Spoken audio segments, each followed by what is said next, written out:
কি বিষয় নিয়ে আজকে আপনাদের এই বিক্ষোভ? রাজ্যে গত 6 বছর যাবৎ বেকার বিরোধী বেকার মারা নীতি নিয়ে বিজেপির নেতৃত্বে সরকারটা চলছে। আজকে ঘুম থেকে উঠেই ত্রিপুরার বিধানসভা 37টা পোস্টে নিয়োগের জন্য গ্রুপ সি গ্রুপ ডির বিজ্ঞপ্তি জারি করেছিল। বেকাররা পকেটে টাকা দিয়ে ফর্ম পূরণ করে এই অ্যাপ্লিকেশন পূরণ করে আজকে সেই নিয়োগ প্রক্রিয়া সম্পূর্ণভাবে অ্যাসেম্বলি বাতিল করে দিয়েছেন। তারপর কিছুক্ষণ আগে টিপিএসসি 6টা পোস্টে টিআইটিতে অ্যাসিস্ট্যান্ট প্রফেসর নিয়োগের জন্য বিজ্ঞপ্তি জারি করে কিছুক্ষণ আগে একটা নোটিশ দিয়ে এই নিয়োগ প্রক্রিয়া বাতিল করে দিয়েছেন।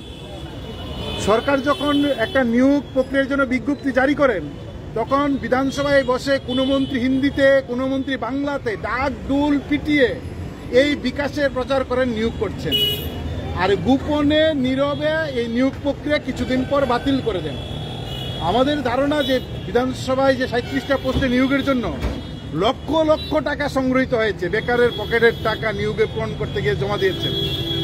এখন সরকার যদি টাকা রোজগারের জন্য প্রতারণার রাস্তা বেকারদের সামনে ফাঁদ পেতে দেন, ভয়ঙ্কর এই সরকার। আমরা বামপন্থী ছাত্র যুবরা দাবি করছি রাজ্যের শিক্ষিত বেকাররা ঐক্যবদ্ধ হন। যেভাবে বেকারদের নিয়োগের প্রক্রিয়া বাতিল করছে, রাজ্যের বেকারদের দায়িত্ব নিতে হবে। এই সরকারকে আগামী দিনে বাতিল করতে হবে দ্রুত। কি চলছে? ফায়ার সার্ভিসে বিজ্ঞপ্তি দিয়েছেন, নিয়োগ নেই। জেআরবিতে বিজ্ঞপ্তি দিয়েছেন, ইন্টারভিউ নিয়েছেন, নিয়োগ নেই। পুলিশের বিজ্ঞপ্তি দিয়েছেন, নিয়োগ নেই। জেল পুলিশের বিজ্ঞপ্তি দিয়েছেন, নিয়োগ নেই। ফলে এই যে বিজ্ঞপ্তি জারি করছেন রিক্রুটমেন্টের, আর তার কোনো খবর নেই। ফলে বেকার মারা নীতি, বিজ্ঞপ্তি জারি করে নিয়োগ প্রক্রিয়া মারার প্রশ্নে সরকার যে গুরুতর অন্যায় করছেন, বেকার বিরোধী নীতি করছেন, তার নিন্দা আমরা জানাচ্ছি।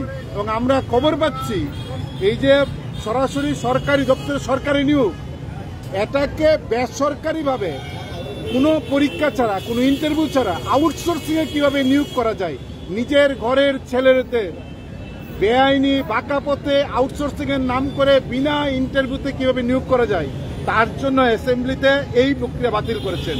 আমরা তার নিন্দা জানিয়ে বেকারের কাজের দাবিতে আমরা এই মিছিল সংগঠিত করছি।